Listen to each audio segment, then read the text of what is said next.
അപ്പൊ പ്രിയപ്പെട്ട സുഹൃത്തുക്കളെ, നിങ്ങൾ അറിഞ്ഞു കാണുമെന്ന് വിചാരിക്കുന്നു. ഒരു 3-4 ദിവസം മുമ്പ് അബ്ബാസയില് ഭയങ്കരമായ രീതിയിൽ വണ്ടിയൊക്കെ ഓടിച്ച് അങ്ങനെ വിഷയമായി സോഷ്യൽ മീഡിയയിലൊക്കെ കൂടെയൊക്കെ ഇട്ട വിഷയങ്ങളൊക്കെ നിങ്ങൾ അറിഞ്ഞു കാണുമെന്ന് വിചാരിക്കുന്നത്. അപ്പോൾ കുറെ ആൾക്കാരെയൊക്കെ അതിൽ പിടിച്ചിട്ടുണ്ട്. അപ്പോൾ അവരെയൊക്കെ കയറ്റിവിടാനുള്ള എല്ലാ നടപടികളും ഒക്കെ നടക്കുകയാണ്.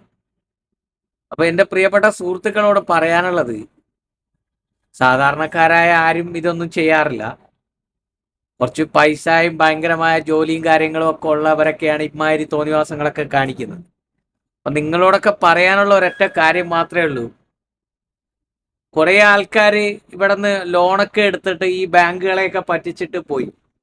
അവര് ലണ്ടനിലും ഓസ്ട്രേലിയയിലും കാനഡയിലും ഒക്കെ സെറ്റിലായി. ഇവിടെ അതിന്റെ ദുരിതം അനുഭവിച്ചുകൊണ്ടിരിക്കുന്ന സാധാരണക്കാരായ ഞാനടക്കമുള്ള പ്രവാസികളാണ്.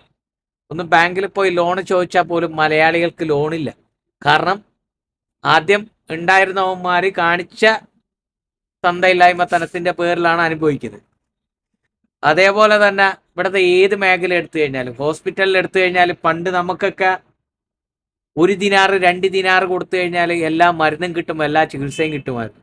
ഇന്ന് ആ സ്ഥാനത്ത് 10 ദിനാറ് കൊടുക്കണം.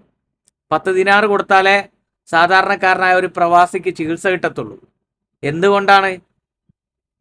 മിനിസ്ട്രിയിലും മറ്റും ജോലി ചെയ്യുന്ന അവർ എന്താ ചെയ്യുക? അച്ഛനെയും അമ്മേനെയും കുടുംബക്കാരെയൊക്കെ എടുത്തിട്ട് നാട്ടിൽ ലക്ഷങ്ങൾ വിലയുള്ള സർജറി ഇവിടെ ചെറിയ ഇതിലൊക്കെ നടത്തും.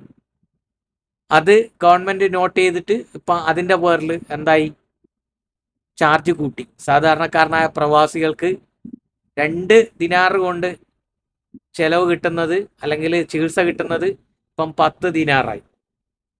അതേപോലെ തന്നെ ഇനിയിപ്പോൾ ഈ കാറിന്റെ വിഷയം ഇനി എന്താ സംഭവിക്കാൻ പോണെന്ന് കണ്ടറിയണം. കാരണം ഇപ്പൊ കാണിച്ച തോന്നിവാസം ഭയങ്കരമായിരുന്നു. സോഷ്യൽ മീഡിയയിൽ ഇട്ടു, അത് എല്ലാവരും ഷെയർ ചെയ്തു. കുറേ എന്താ പറയുക, കുറേ ആൾക്കാരെ പിടിച്ച് അവരെ ഇന്ന് നാട്ടിൽ കയറ്റി വിടുമെന്നൊക്കെയാണ് പറയുന്നത്. നീ ഇതിന്റെ പേരിൽ ഇനി എന്തൊക്കെയാ പ്രവാസികൾക്ക് വരാൻ പോകുന്നത്? ഇവിടെ ഓരോ ദിവസവും നിയമങ്ങൾ മാറിക്കൊണ്ടിരിക്കുകയാണ്. അതിനിടയ്ക്ക് നിങ്ങൾ കാണിക്കുന്ന ഈ തോന്നിവാസങ്ങളും അതാണ് അനുഭവിക്കുന്ന സാധാരണക്കാരായ നമ്മളടങ്ങുന്ന പ്രവാസികൾ.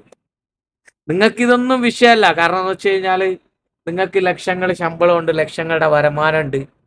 നിങ്ങൾക്ക് ഇന്ന് ഇവിടെ നിന്ന് പോയി കഴിഞ്ഞാൽ നിങ്ങൾക്ക് UK-ലോ ലണ്ടനിലോ ഓസ്ട്രേലിയയിലോ കാനഡയിലോ എവിടെ വേണോ സെറ്റിൽ ചെയ്യാം. പക്ഷെ നമ്മളെ പോലുള്ള സാധാരണക്കാർക്ക് ഇവിടെ ജോലി ചെയ്തേ പറ്റൂ. മനസ്സിലായില്ലേ?